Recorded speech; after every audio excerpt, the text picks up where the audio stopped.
Sooner or later, when you least expect it, there comes a point of no return, a dead end from which there seems no escape, a moment in time, a moment of crisis.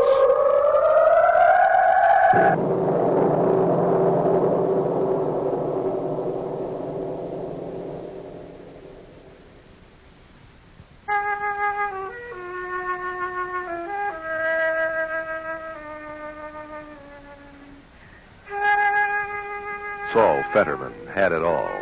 A nagging shrew of a wife, an overbearing brother-in-law, and the encroachment of old age.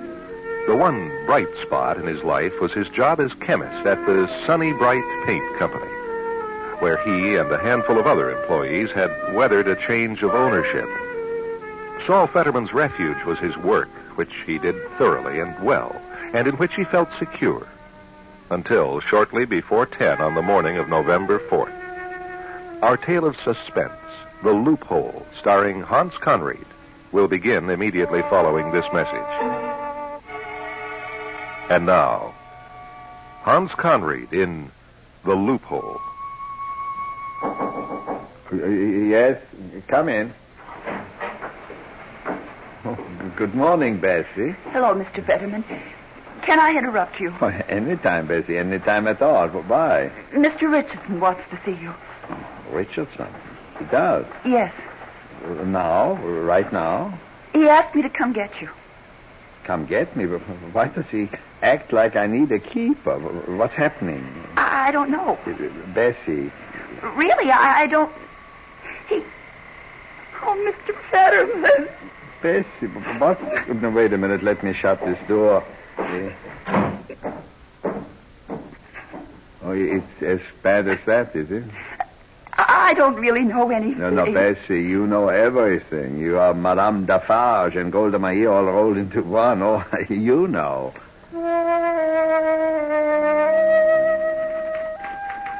Fetterman, come in. Close the door. Sit down. Thank you very much, but I think I may have some paint on my coat. Maybe I better... I'll come right to the point, Fetterman. Sunny Bright is too fat. Too fat? Too much overhead. I don't expect a chemist to know much about sales curves, but frankly, ours is sick. It is? It's a dog-eat-dog world in Pate. Big boys are getting bigger, and the little boys are getting pushed out of the apple tree. You follow me?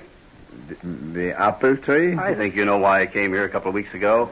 To be the new manager. Yeah? I'm here to turn Sunny Bright around, get the product into discount houses, build up the volume. Words of one syllable, Fetterman. I've got to trim the fat. And I am maybe a little too fat. Huh? What exactly is it you do back there in your little lab? What do? I test samples of our paint to see that it's up to specifications. I run durability tests and gloss tests, hiding tests. And you serve long and faithfully, I'm sure, which makes it tough for me to do this, Fetterman. I'm letting you go. Letting me go? There's a new electronic analyzer on its way, Fetterman. It'll pay for itself in a year's time. Oh, it's very interesting. It you don't have to keep on paying then, like you do a human person. Exactly. You can see we have no choice. In this dog-eat-dog market, Fetterman, you do what you have to do. Oh, sure. Now, Bessie has a check made out to you. So that's why the tears. What? Excuse me, nothing. I'll go clean out my lab. Oh, that's all right. Just leave it. Leave it? Say, by the way, how long were you with us anyway? 18 years. It would be 19 in January. Oh, Mr. Fetterman. Oh, there, Bessie. It's true what they say about the new broom, isn't it? What's that? A new broom sweeps clean. He's getting rid of all the old guard, Mr. Fetterman. One by one. Well, I don't know how you make paint with electronic machines instead of people, but by golly, he's going to try to do it. What will you do now? Do? I don't know. I'm not used to thinking about what I'm going to do. I always knew what I was going to do every day. Now I have your check here. Oh, thanks, Bessie. No, wait a minute. You know what? the company retirement plan they put in. You remember? Yeah, I'm not fired, Bessie. I'm retired. Not sure. Well, of course. Let me see that thing they sent around to all of us, that brochure. You got one? Yes, but I'm not it's sure. like I've always said, Bessie. To every cloud there is a silver lining.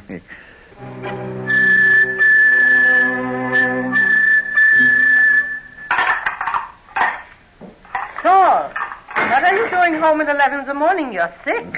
No, I'm not sick. You forgot your lunch bag? So you took your lunch bag. I remember.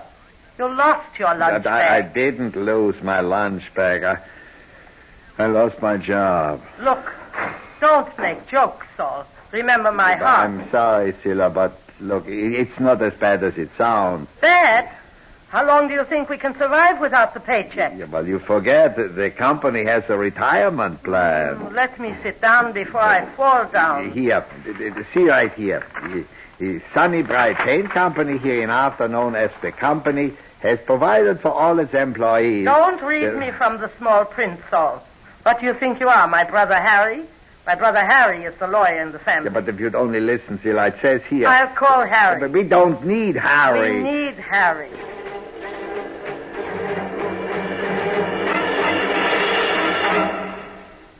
Oh, you poor fish. You poor fish. What, Harry? I knew it. When's your birthday, Saul?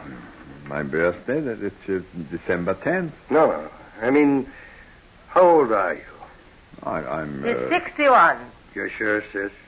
Not maybe 62? Look, if Zilla says I'm 61, I'm 61. Don't I look 61? You poor fish. If you were 62, you'd be eligible for the retirement plan. What do you mean? It's right here, Saul. To be eligible for the retirement income, you must have reached the age of 62 while still employed by the company. I think I'm going to die. Saul, all you've got out of 18 years with the paint company is a $10,000 life insurance policy. You're worth more dead than alive.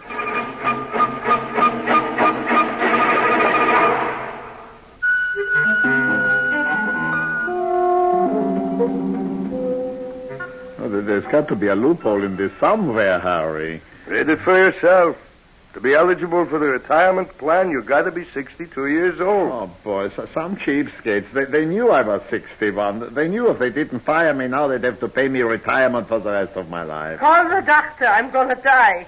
No, don't call the doctor. We can't afford him. How much have you got saved up, Saul? How much? That's kind of a personal question, Harry. I'm only asking as your attorney. What are you so proud of, Mr. Financial Genius?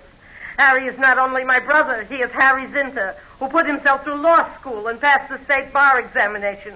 We're broke, Harry. No, wait a minute. So I haven't got much money saved up. A man can work. I'm a chemist. Do you see many companies advertising for 61-year-old chemists? Zilla's right, Saul. Let me think. Just give me some time to think.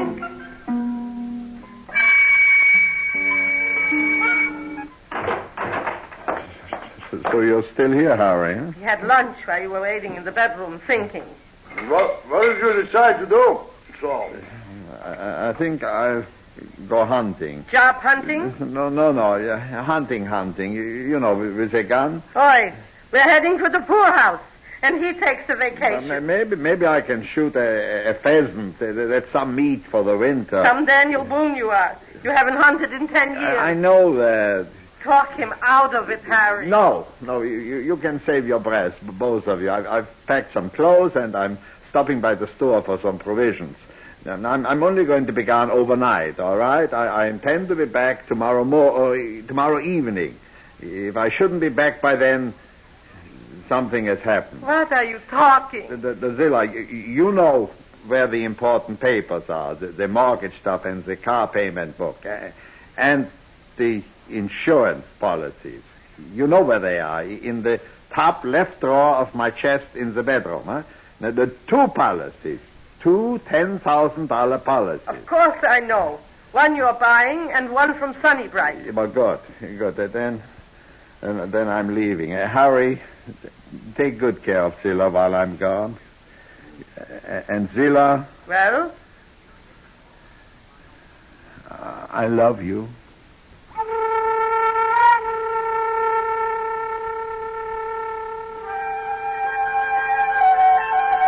It's late afternoon before Saul Fetterman reaches the tiny cabin in the woods that long ago sheltered a lonely prospector, but now leans broken and rotting where a long-forgotten snowslide left it wedged between two trees. Oh, boy. Oh, I made it. Is this where I'm going to have to stay? I didn't remember it was so broken down. Oh, well, I get this pack off. Oh, that's better. Whew, I'm out of condition. I never was in condition. I wonder how cold it's going to be tonight. A man could freeze to death. And that would solve all my problems. I better get a fire going. I guess these branches will burn. Yeah. And now the matches. Where did I put the matches? Oh, here. Yeah. Oh.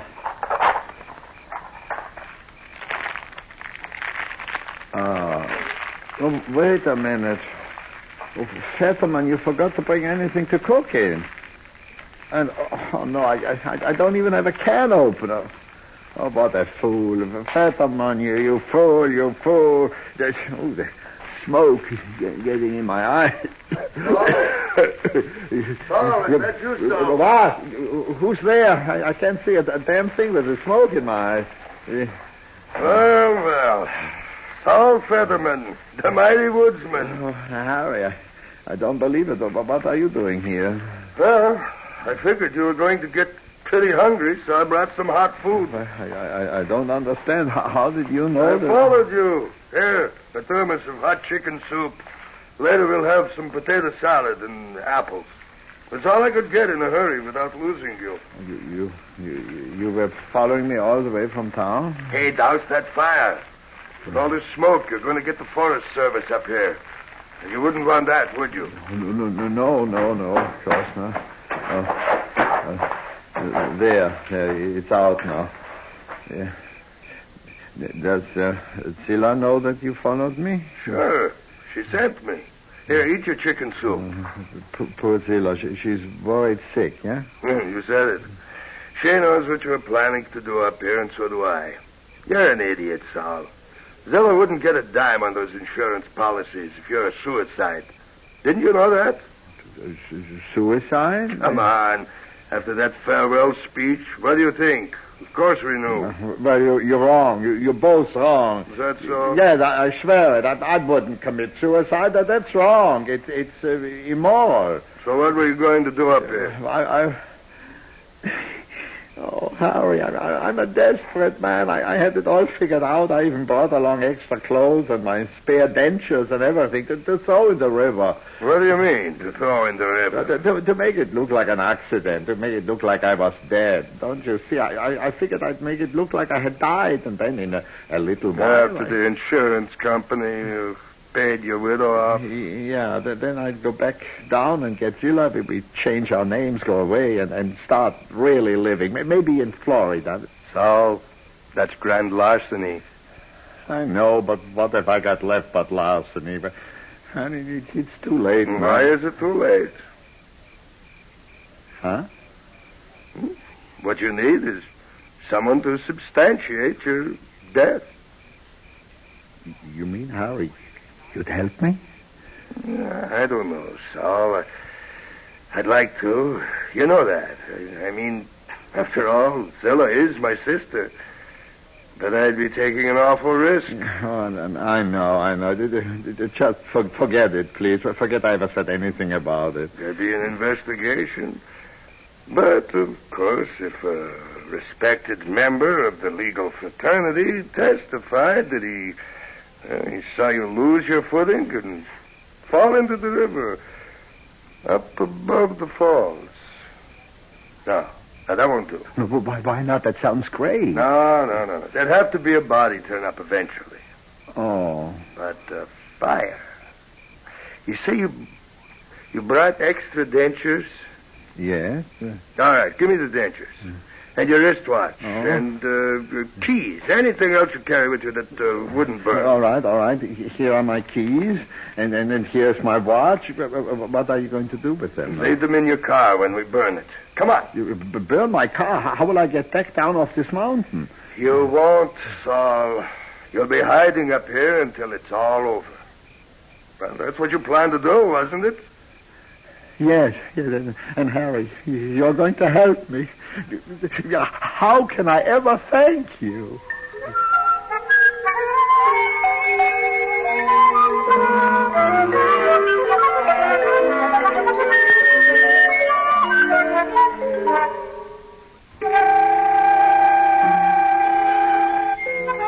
The companies that insured the life of Saul Fetterman were mercifully prompt in paying Zilla the $20,000.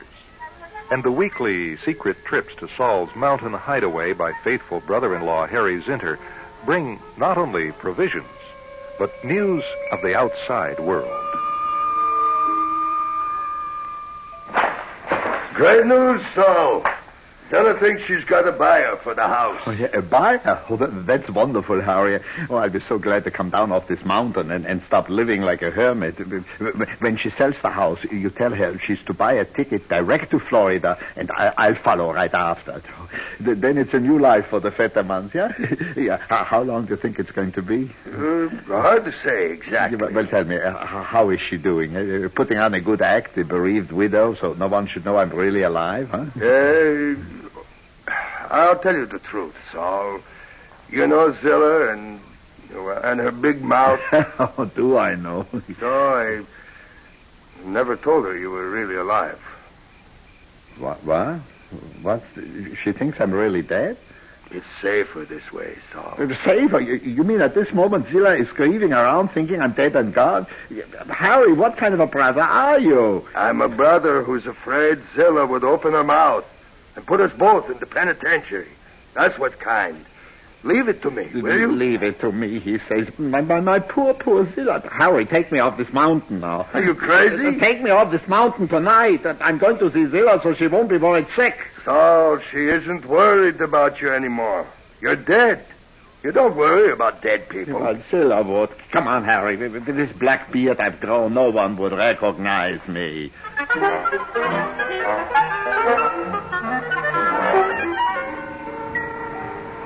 I still think you're taking a terrible chance, Saul. Just don't worry about me. If anyone catches me, I'll tell them I've just staggered in from having amnesia or something. You wait right here in the car. I can hardly wait to see the expression on her face when she recognizes me. I better not go up the front steps. I go down the driveway and go in the back door. Yes, the back door. If only those nosy neighbors don't spot me. Oh, I can see her in the kitchen.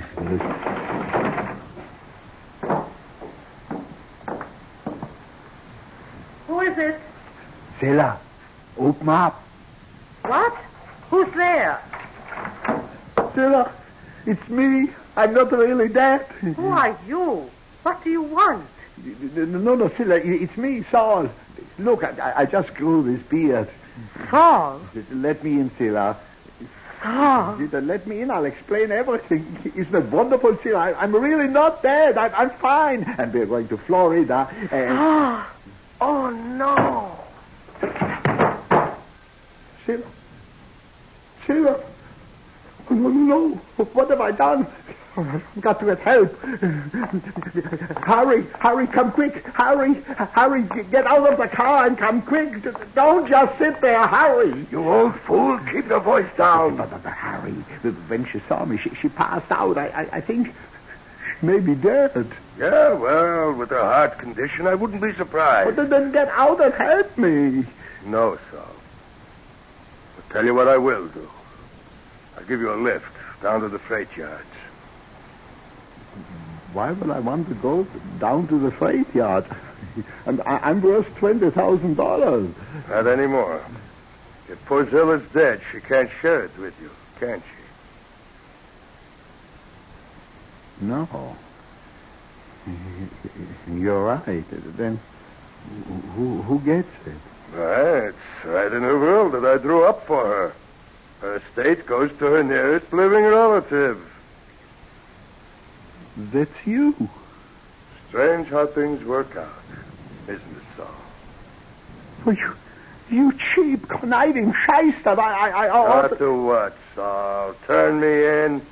You can't do that. You're a dead man, remember? If you suddenly should come back to life, you'd spend the rest of your years in prison for grand larceny. As your attorney, I advise you to get out of town. How about it? Want to live? No, I can find the freight yards by myself.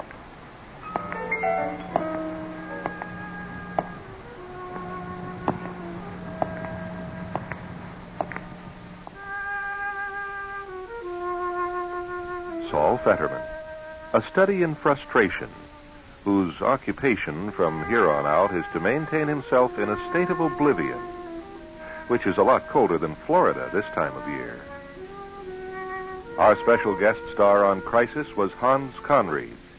Heard with Mr. Conried were Mike Reynolds as Harry, Leah Sluice as Zilla, Pat French as Bessie, and Merrill Mail as Mr. Richardson. Our engineer was Lou Lathrop. The Loophole was written and produced for Crisis by yours truly, Jim French.